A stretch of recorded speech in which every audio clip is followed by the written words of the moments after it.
اور ایک اور حدیث میں آتا ہے قیامت کی علامات میں سے، اگرچہ اس کا اس صورت سے تعلق نہیں ہے لیکن چونکہ اس سے ملتی جلتی ہے اس لیے میں بیان کر رہا ہوں۔ حدیث میں آتا ہے رسول اللہ صلی اللہ علیہ وسلم نے فرمایا یحصر الفرات عن ذہب، ایک وقت آئے گا کہ یہ جو دریائے فرات ہے نا، کہاں ہے یہ عراق میں دریائے فرات۔ آپ صلی اللہ علیہ وسلم نے فرمایا ایک وقت آئے گا کہ دریائے فرات ہٹے گا اپنی جگہ سے اور نیچے سے سونا دریافت ہوگا، بے پناہ سونا۔ یہ دریا فرات ہے نا، اس کے اندر سونا دفن ہے، کہاں ہے یہ اللہ ہی کو معلوم ہے، لیکن ایک وقت ایسا آئے گا کہ وہ دریا وہ سونے کو ظاہر کر دے گا۔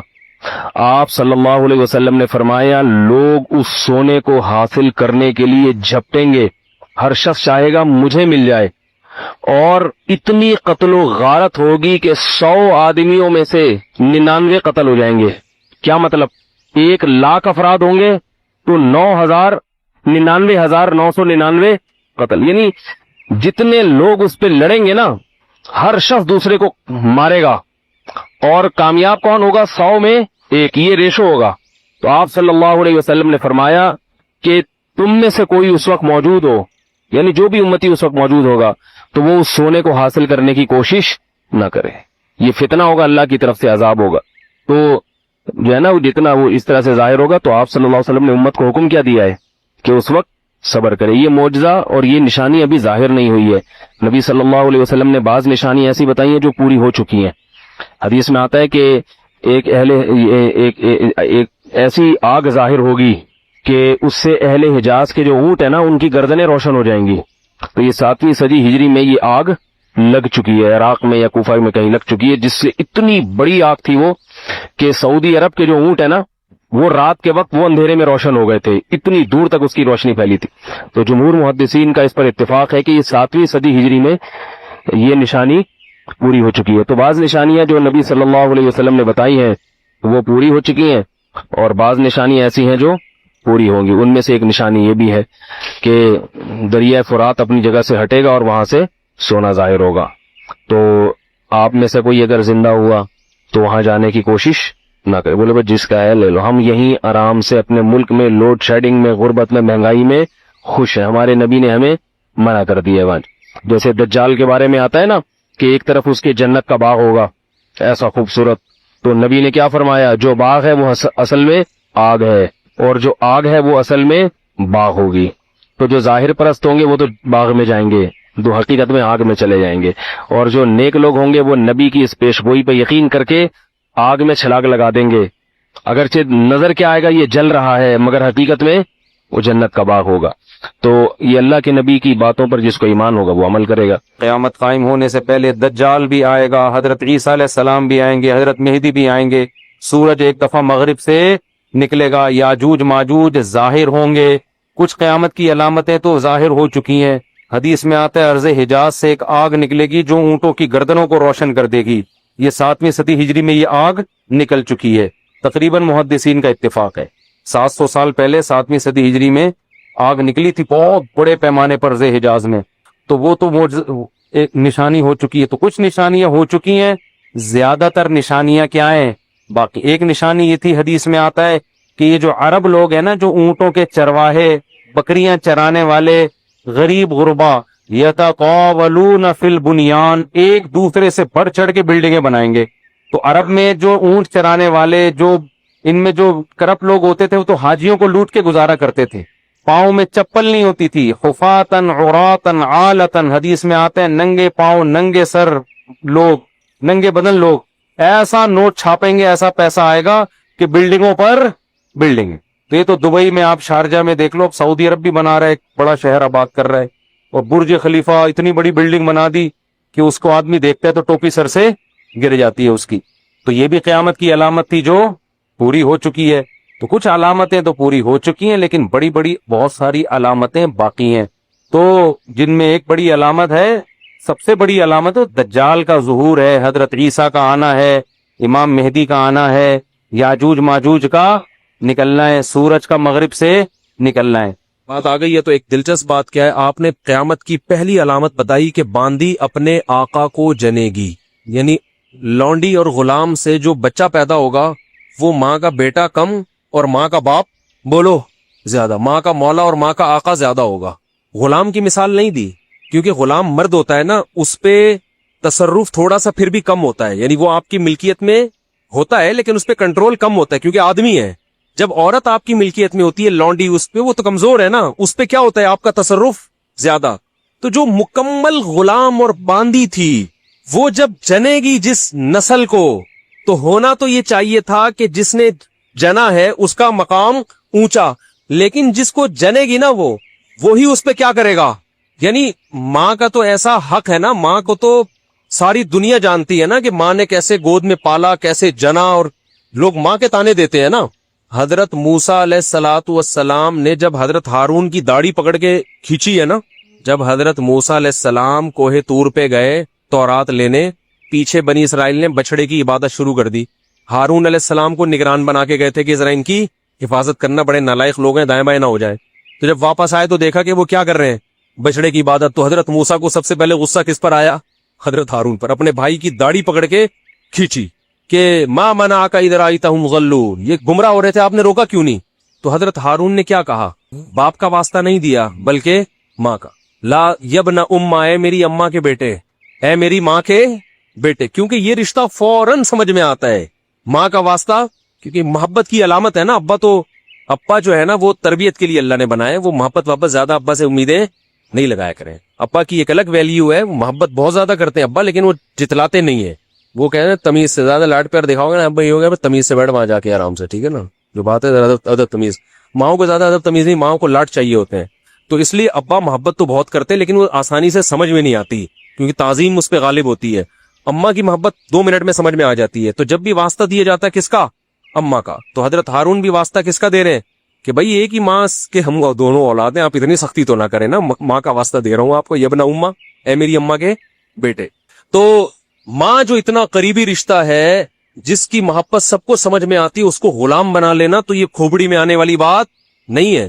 لیکن حدیث میں کیا آتا ہے, قرب قیامت میں بیٹا کیا ہوگا, ماں پہ حکومت کرے گا, بیٹا ماں پہ حکومت کرے گا. تو ہونا تو یہ چاہیے تھا کہ جو جنے, وہ جس کو آپ جن رہے ہیں وہ کوئی ایک قسم کی لونڈی غلام ہو, ماتحت ہو, لیکن الٹا حساب ہو رہا ہوگا.